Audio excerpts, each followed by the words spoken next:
Hello, class. This is chapter 4 we're going to talk about today, and it's in two parts. It's long. There's a lot of kind of background vocabulary and such that we need to understand specific diseases. So we'll talk about cell injuries, how they adapt, inflammation, which is a huge concept in health, and then repair. So part 1, chapter 4.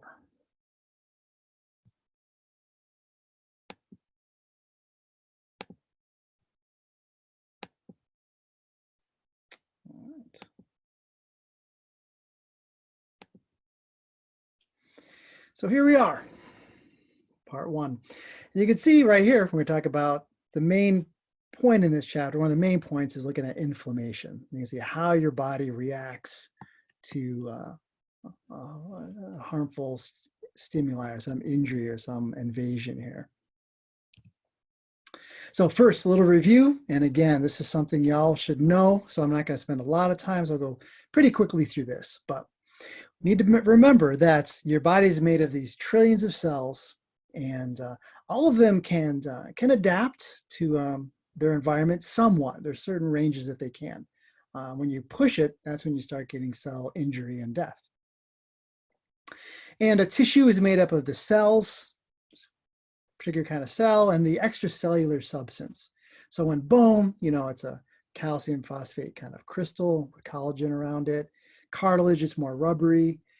In blood tissue, it's made of the cells, red blood cells, white blood cells, platelets, and then plasma will be the extracellular component to it.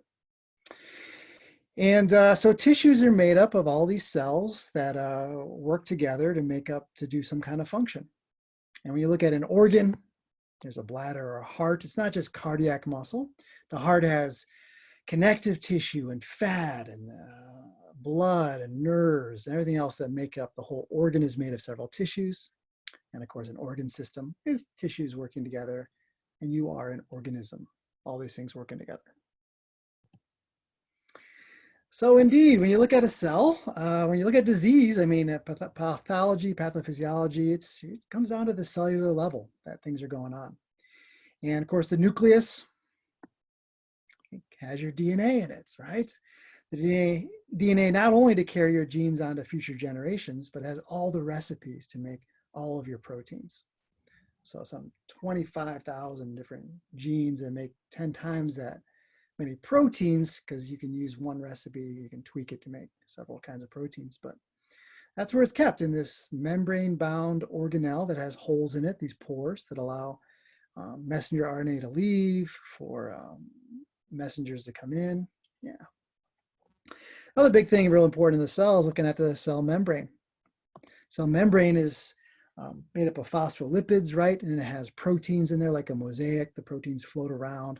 Those proteins, some of them are transporters, some of them have enzymes on them, some of them will allow you to adhere to different cells. Some of them will be just saying, hey, this is a Jeff cell. So all these proteins that are embedded in the cell membrane have all these really important functions. What goes in and out of the cell. You can see here's exocytosis, endocytosis coming in, right? Yeah. And here's your typical cell. When you look at it, yeah, our cells are, your hepatocyte looks a lot different than your skin cell. They all have different functions. They all have the same genes. They all have the same instructions.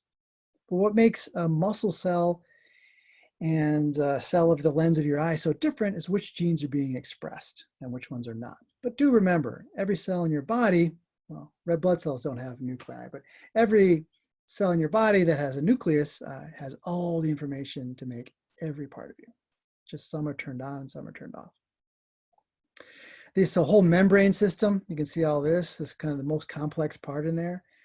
It's going to be your rough and smooth ER, and then your Golgi is where, kind of like the post office, where things get packaged and modified and sent around. But the endoplasmic reticulum, or ER, it's going to be studied with those ribosomes, and that's where you're going to make proteins, right? And then the smooth ER doesn't have ribosomes, but you're going to make lipids, things like that. And of course, the mitochondria, where you make ATP, and they were formerly free-living bacteria, right? That got engulfed, and now they live within us, and we help each other. Yeah.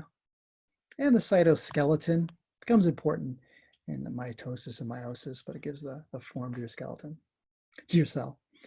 And then the cytoplasm, the cytosol actually technically is the liquid within there. The cytoplasm is everything in the cell membrane. All right, nucleus, you can see the electron micrograph. The dark spot's the nucleolus. Remember what happens there?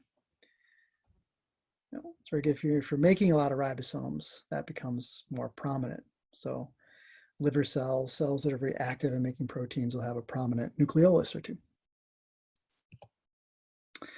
Mitochondria, as I said, if you have a mitochondrial disease, first of all, I can probably blame your mother because they're maternally inherited almost exclusively, although there's a weird recent study showing that some mitochondrial DNA came from dad somehow, but let's not dwell on that.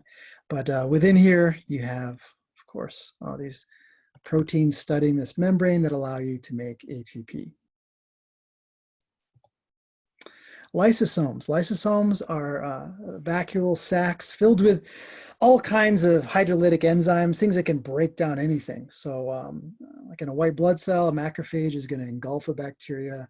A lysosome will fuse with it, dump out all those chemicals and be able to completely break down all the foreign material.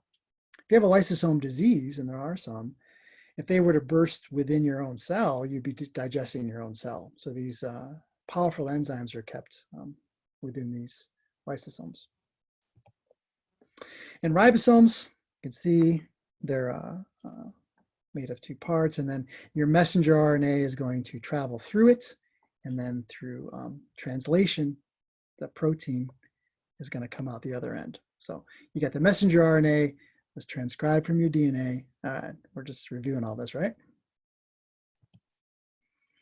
And then looking at how this, I'll put together. The recipe comes from the DNA. It's made into messenger RNA. It's read on these ribosomes and the rough ER. It's rough because it's studded with those. And then that product that you make can be further modified, transported to the Golgi, where it's modified, concentrated, whatever you're going to do with it. And then it travels to wherever it needs to go. To smooth ER can't make proteins because it doesn't have ribosomes. And smooth ER is also important for detoxifying things. If you're an alcoholic, you got tons of smooth ER in your liver cells, which can break down toxins. All right, and when you look at a connective tissue, for instance, in the background it shows some loose connective tissue. It's made of cells, of course, particular cells, and then the extracellular matrix, the stuff around the cell can include fibers like elastic and collagen, the main fibers that are found out there. And it just depends on what kind of tissue is going to be the substances that will be out there. And again, when you look at tissues, histology, animals have 4 kinds of tissue. Obviously, nervous tissue, which is neurons and the neuroglial cells, helper cells. Muscle, of course, the 3 kinds of muscle, right? Skeletal, smooth, and cardiac. And then the big groups are epithelium, and that's kind of the lining, and also forms our glands. And they can look squamous, flat, cuboidal, or columnar. They can be simple or stratified, several layers, right? I'll study that. And then connective tissue is the most diverse group. Everything that's not one of the others is thrown in there. Everything from fat and blood and tendons, cartilage, all these things are thrown in there. All right, so epithelial cells, again, talk a lot about those, make up our skin, make up the lining of our guts, the coatings around our lungs. All these are epithelial cells. They're stuck closely together. They often work as barriers between 2 areas. And then connective tissue, which is, again, it makes up connecting us together, but the fat, the bone, the cartilage, all these things are connective tissue, and it includes cells, and then some matrix, some extracellular stuff that the cells have made. And so you look at connective tissue, look how varied these are. You guys recognize bone, looks like hyaline cartilage, looks like elastic cartilage. That's muscle there, looks like to me. This looks like a dense regular will be like a tendon. There's adipose or fat, a loose connective tissue there. They must be getting at here. Connective tissue. Suppose it could be, that could be collagen fibers and not muscles. From here, it looks like cardiac or smooth, cardiac muscle to me, but it's something else. And just to review again, epithelial cells can be of different shapes, and then they can be stratified or not. Remember, pseudostratified, which you'll find in your respiratory tract, is going to be not really stratified, but it looks like it because the nuclei are kind of scattered like that. And then one other weirdo here is transitional. That's what we find in our urinary system. Coats the whole bladder. And that has the ability to stretch. Like transitional lenses change, that can change. And then when we look at blood cells, just as a review, again, erythrocytes are red blood cells, mostly carrying oxygen. And then leukocytes are your white blood cells, and important for your immune system. And you have phagocytic cells, which can engulf and phagocytize, or just eat either bacteria or a piece of debris, anything like that. And the big ones there are, the most common are your neutrophils. It's the most common white blood cell. It's the cavalry. They're not very smart, but they just go and they eat whatever. And they go to acute infection, like a cut or something like that. And the monocytes, which turn into macrophages, these are bigger. They can eat more, they live longer, but both of these engulf and eat the bad guys. And then lymphocytes, which are the second most common white blood cell, they're the ones, they're smarter. I mean, they include memory cells that are here in my lymph nodes that remember when I had chicken pox when I was a kid. And so if I'm exposed to it again, I don't get it again. Lymphocytes, you have cytotoxic ones that do like cell-to-cell combat, and then ones that do the humoral immunity. Remember, they make antibodies. So the T cells and then the B cells make antibodies. Yeah? And they are pieces of protein that will go and stick to antigens or foreign material to mark them for destruction and helps get rid of them. All right, and looking at it, you can see neutrophils, most common. Your bone marrow is filled with a whole store of them. So if you get an infection, you get cut your finger, they will be released, and we're going to see how they leave the bloodstream and they go and fight the fight, all right? And then lymphocytes are those, they're small, they've got a huge nucleus, but these are the B cells and T cells that do a lot of really cool things. And then the monocytes are your macrophages, and they're called different things in different parts of your body, but they're big cells that will eat bad guys. They're part of the antigen presenting cells in the immune system. And then basophils and eosinophils are the rarest. We'll actually talk about basophils in this lecture. They become, some of them are mast cells. They're just sacks of chemicals like heparin and histamine that'll be involved in the immune inflammatory response. And eosinophils, the bright red ones, they have chemicals too. They're most important in allergies or parasite infections. Anyway, so here's our white blood cells, the 5 different types that you guys studied. Quick little review, so we're all on the same page. All right, so these neutrophils. Indeed, they are the most common, and like I say, they can eat a dozen or so bacteria, then they blow up, and the debris of neutrophils and destroyed like surrounding tissue and the destroyed bacteria becomes pus. So that's what pus is dead neutrophils and other liquefied tissue. When you hear a pyrogen, pyro meaning a pyromaniac likes fires, you know, that means it's a cause of fever. And so neutrophils will give off this interleukin chemical that will reset your hypothalamus to say, hey, a fever would be nice right now too. Talk more about that. So neutrophils, first wave of defenders. You see it in any acute injury or infection. They're there, lots of them. And here's the lymphocytes. And again, those are the ones that can make antibodies specific to a specific disease. So really are pretty cool. Neutrophils, you'll see a lot of those if you have a bacterial infection, acute infection. Lymphocytes, often with viral infections a little bit more. These things can last years and decades. And they have this memory too. Very, very cool. Yeah, and so B cells make the antibodies, And then T cells are going to be cytotoxic. And remember, there's helper T cells in the middle of them too.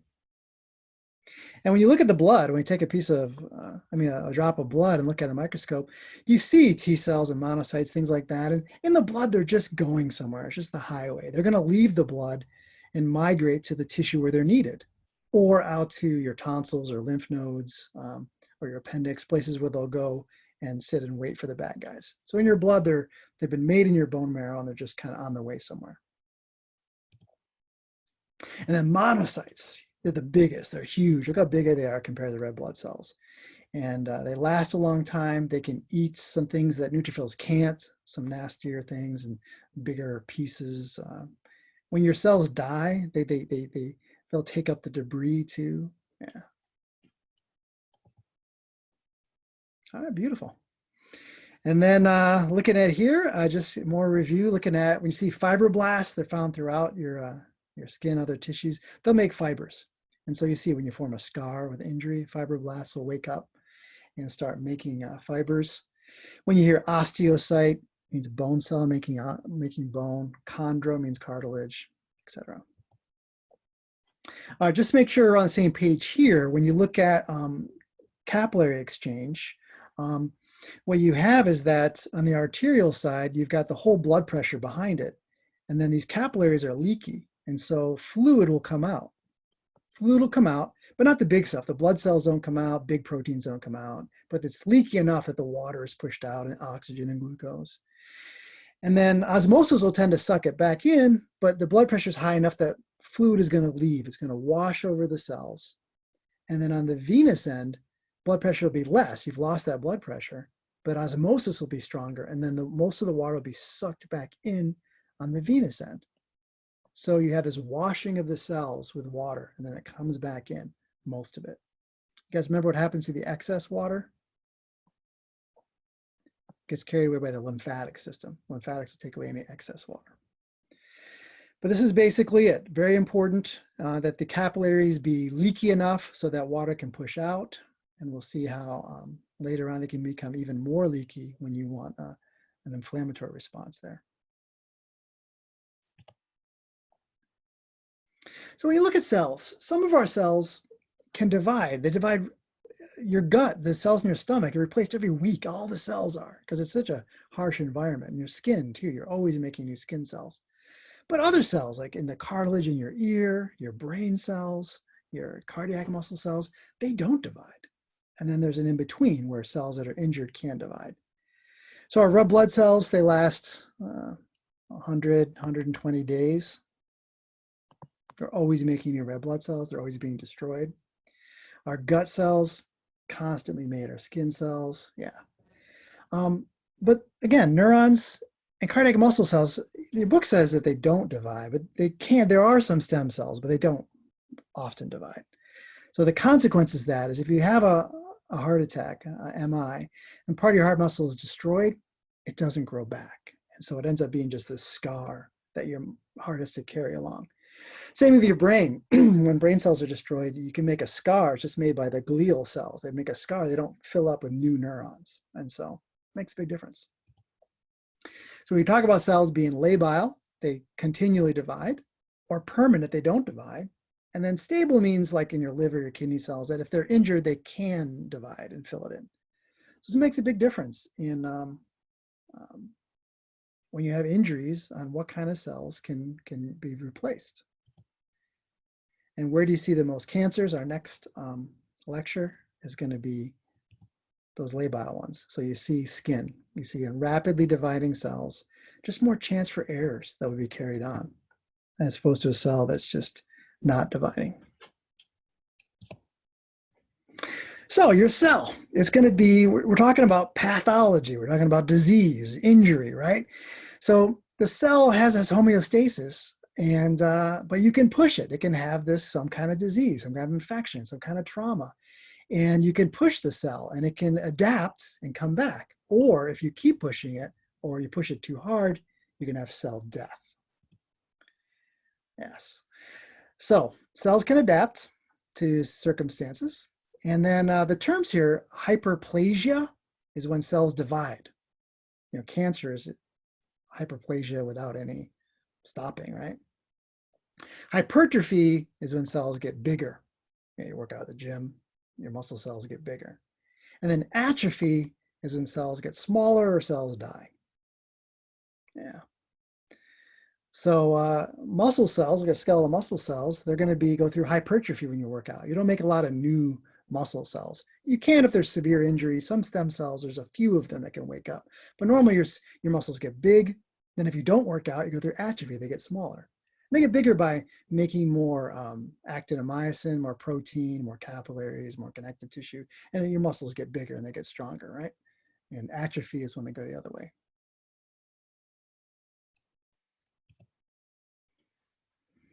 So it can be physiologic, that it's normal, right? When you exercise, you get hypertrophy of your biceps, right? Breasts enlarge at puberty. Your uterus gets huge, goes through hyperplasia, gets huge, like huge. And then normally it's this little tiny thing. So that's normal physiological adaptation. Pathological means abnormal, some kind of pathology. And so showing here this, this is called when your thyroid gland swells, a goiter. That can occur if you make too much thyroid stimulating hormone, or if there's not enough iodine, your thyroid will get enlarged like that. When you have, your heart can become enlarged, well, if you're a good athlete it is, but also when your blood pressure is so high that it's overworked. Beautiful example. This is the same magnification. This is looking at myocardial cells, heart muscle cells, and you can see how much these have hypertrophied on this side. So this heart is working way too hard. The muscles have gotten huge, right? And if you can, manage this, it may be able to go back to normal, unless you've damaged it so much. Yeah. So in cases like your uterus, after you give birth, your uterus gets less and less cells. And then, if you get pregnant again, hyperplasia will make more and more smooth muscle cells. So that's cool. It can go back as long as things, haven't gotten too bad. Atrophy, if you ever had a cast removed and you're like, oh my God, my one arm's a lot smaller than the other, both the bone and the muscle atrophy. So pretty quickly, without exercise. And yeah, and then definitely, as you get older, you lose more brain tissue. It's just a normal part of the aging, so you're going to have that. Your book talks about some of these, puts them into categories. Senile, looking at with aging. Disuse, again, if your arm's in a cast. Pressure atrophy, you could have a tumor pressing on something. Or here the example is bed sores. When you immobile, your hips, your ankles, your elbows, if it's pressed against the bed, the blood vessels are compressed and it doesn't allow blood to reach the epidermis, and you have necrosis or cell death. So a bed sore, you think of it, looks like, oh, they really were rubbing it or something. They're not. In fact, it's just constant pressure. So patients like that, you want to make sure that they're moved and massaged, and so they don't have constant pressure points on their body. Endocrine atrophy, definitely. Menopause, you have drops in estrogen, progesterone, and the breast and the uterus will all get smaller because those hormones are keeping them enlarged. Now, metaplasia is when you change the cells, not making them larger or smaller or more or less, but it's just changing cell type from one to another. And yeah, physiological, in your cervix, there's actually, you go from squamous cells on the outside to like more columnar cells on the inside, and monthly changes that actually migrates back and forth. And that changing may be part of why cervical cancer is so common, because the cells are going through a lot of metaplasia there if there's a lot of opportunity for errors to be brought into it. Or I think of metaplasia pathologically in the smokers. They change their beautiful ciliated pseudostratified columnar cells, turn into squamous cells. So in the morning, they often have to cough a lot because the cilia aren't removing the mucus with all the crap in it. All of a sudden, coughing is the only way to get it up. So smoking kills the cilia, kills those cells, and turns them into squamous cells which are pretty much useless for cleaning the air. Yeah, and squamous metaplasia, again, very common where you see epithelia changing, and then where your esophagus meets your stomach too, you'll often have acid will come up your esophagus, and it will cause metaplasia of your esophageal cells, because that acid, it's not, your esophagus isn't protected like your stomach is. So you'll see changes there that can cause some severe problems too. Yeah, so you guys see the picture here, metaplasia changing here. Dysplasia I'm not going to talk about, but it's disordered growth. Ah, oh, beautiful example here. You recognize that this is actually, it's kind of covered by my face here, but this is transitional epithelium. I'm giving you a clue. We're in the bladder. So here we have squamous metaplasia. Squamous cells are taking over normal transitional, and this can't stretch. And so you're going to have less flexibility there. And I threw in, of course, this is going to be, can I see it? Is there any, I put respiratory on there for you, yeah. So here we're having where the beautiful ciliated cells that can take the mucus up and carry with it any dust and bacteria that's caught in the mucus. It's just brought up and you cough it up, right? Here it's just turned into squamous. And so coughing is the only way you have to get rid of that mucus. So if it's reversible, the cell has been stressed, but it can go back. Irreversible, you're going to see, there's only really two choices here.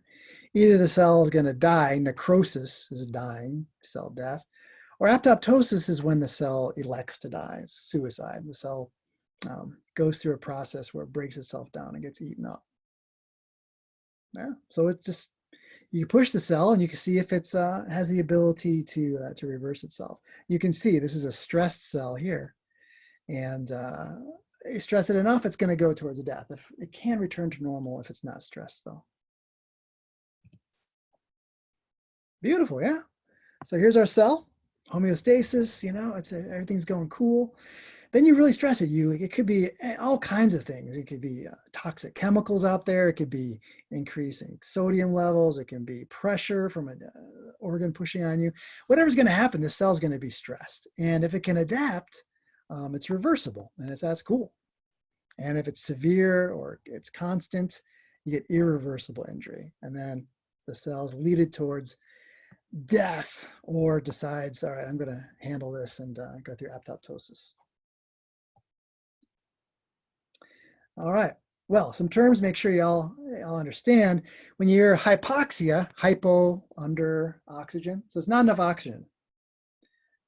Yep, and often caused by ischemia. And ischemia is when you have lack of proper blood perfusion. So the artery could be constricted or other issues. It's filled with plaque so that it's not enough blood is getting to the area, causing hypoxia of that tissue, right? You're hypoxic if maybe you're being strangled or your lungs are bad, you don't have enough oxygen. And anoxia is without any oxygen. So ischemic is going to be blocking of the blood supply to that area. And what can happen, of course, is that those cells are going to die. Now, if you are hypoxic for some reason, carbon monoxide poisoning or something, you can't breathe, the cells that are going to be most influenced are the most metabolically active cells that are the most hungry for the oxygen. So your brain cells, you see your kidney tubule cells, liver to an extent. These cells are going to be the most vulnerable to lack of oxygen. They only have, the clock is ticking once you don't have oxygen to those tissues. Other tissues like your cartilage cells, your bone cells, they can live longer without getting that oxygen. And if a piece is dead from lack of oxygen, it's called an infarct. So common cause of death is the MI, myocardial infarct. And that is a piece of cardiac muscle will die because almost always that coronary artery has been occluded because it's got plaque in it, and then a clot is going to stop it up. It's usually the cause. Here's a cerebral infarct here. You can see the brain part of it has been, the vessel has been occluded or hemorrhagic burst, and that part of the brain tissue didn't get oxygen, it dies. A couple terms, make sure y'all on the same page with me, is that a thrombus is a clot, right?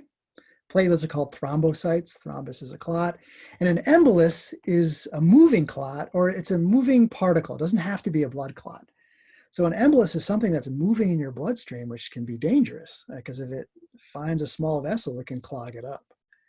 So an embolus is usually a clot, a blood clot that formed in your leg that travels to your lung and blocks that, or your brain. But embolus can be a fat embolus. I'll show you that. An example here. I showed you a broken bone. Often when you have a severe break, you can have a piece of fat. The inside of your marrow is fatty. A piece of the marrow can get loose, and that fat embolism can travel back to your heart and go and clog your brain or clog your lungs. It could be an air embolus. You get an air inject with an air bubble. Anything that travels around is an embolus. Thrombus is a clot. And you're all familiar with deep vein thrombosis. If you travel on an airplane, they tell you to make sure long flights to, exercise your calves, get up once in a while.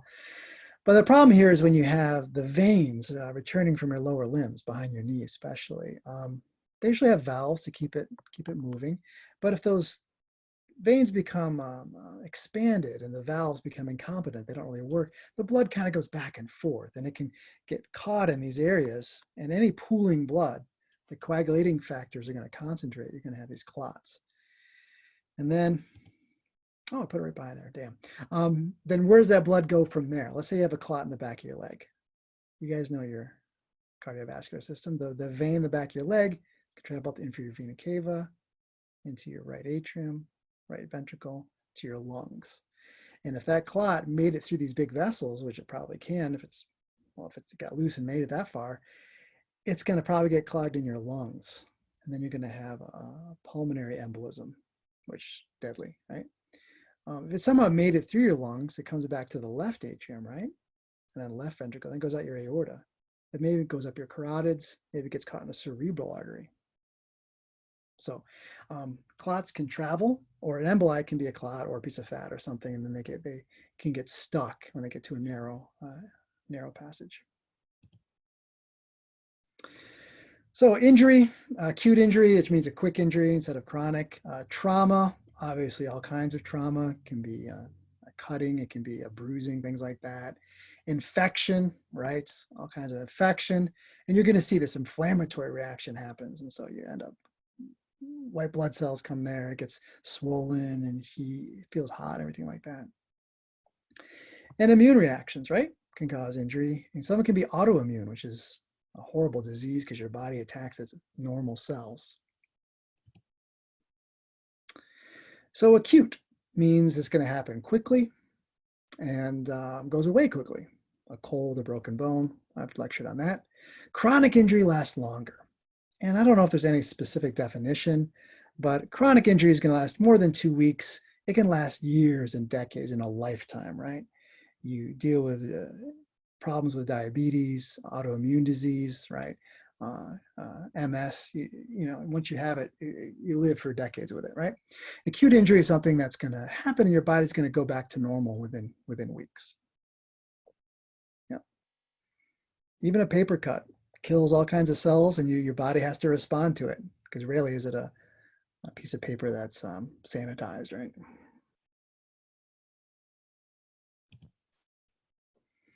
So necrosis is cell death, necrosis. I apologize for the gangrenous foot. I don't know if you're some of those things, but if you're be a nurse, you're going to see worse than that, believe me. So necrosis is going to be cell death.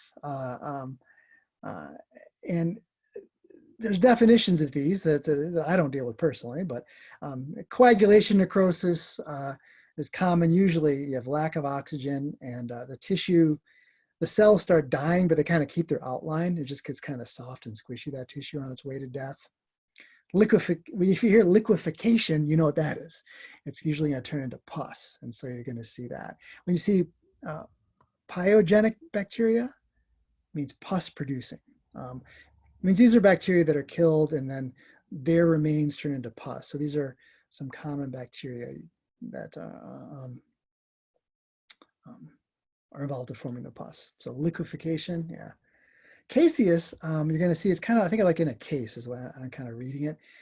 is where you're going to have an infection and kind of it's going to kind of be enclosed. The classic one is TB, tuberculosis, where you see in your lungs you have these tubers that form because there's an infection and your body kind of walled it off like that. And other fungi can do this too. And then gangrenous, when you see that, you're going to have that cell death accompanied by bacterial decomposition. So bacteria get in there and start decomposing it.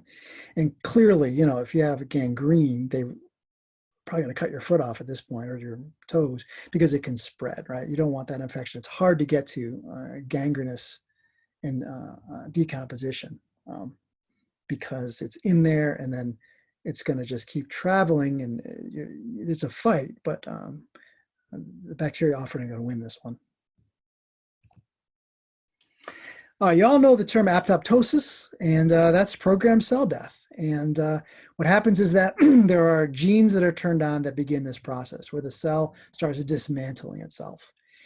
And you think to yourself, oh no, how can that happen? But it's a perfectly normal process. Here it's showing a sunburn down here, and you see your skin starts dying and peeling off. Well, those cells have been damaged. Your DNA has been damaged, and your body's like, oh, no, we're not going to keep these damaged cells. It's just too dangerous. And so the cells are marked for death. Yeah, you don't usually see inflammation when your body decides to kill the cells. We'll talk about inflammation next. But necrosis, when you have cell death, yes. Apoptosis is more of a controlled death. Yeah, all kinds of, when you look at our developing hand, it's like a catcher's mitt early on. Then apoptosis kills the cells in between, so we don't have a webbing. Our brain actually grows bigger, and then apoptosis narrows it down. We actually have more brain cells, and it comes down. So it's used all over the place. Whenever you're done with a cell, obviously if it has any damage, then your body gets rid of it if everything's working right. But when you turn over cells, apoptosis kills them. It doesn't make a big immune response, anything like that. Oh, I guess I put out a picture here showing a normal cell, and you can look at it if you're an expert and say, oh, it's going through apoptosis. You can look and you can see that the organelles are shrinking, then it starts blebbing off, little pieces bleb off, and then your macrophages will eat all the pieces and recycle them. And so when you see cells that are going through cell death and cell injury, the changes occur. And I mentioned these are ultrastructural. I mean, you can't see them in a light microscope. Like you don't see mitochondria, right? You know, you need electron microscope or a really good light microscope. But these things happen. So we can recognize a histologist, a pathologist can look at cells and say that they're going through, there's been cell injury here before we can see them with our eyes. And yeah, and so it's obviously a continuum of cell damage. And if you become an expert at this, you see, you know, how damaged is your cell, and is it reversible or is it irreversible? All right, last slide on this lecture. Just looking at, again, we talked about endogenous and exogenous. So we talked about this in an earlier lecture.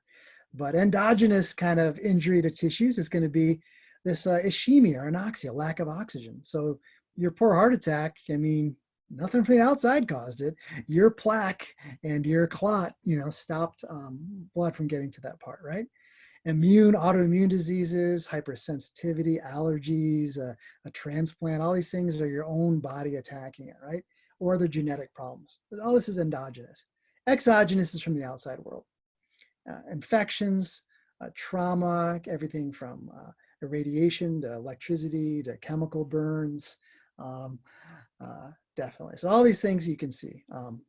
You can kind of put things into, is it coming from within, or is it something from the outside? All right. That's part one. And this is, thank you guys for your patience. Again, a lot of this, there's some terms here, but we're just laying the background. I'll give you part two with inflammation. Obviously, it's huge inflammation. People talk about a lot of diseases, things, obesity causing inflammation, and Alzheimer's, inflammation of the brain. So we'll talk about our body's inflammation response in the next one. And then one more lecture on cancers, and then we'll get into heart disease and the rest of the body systems. All right, guys.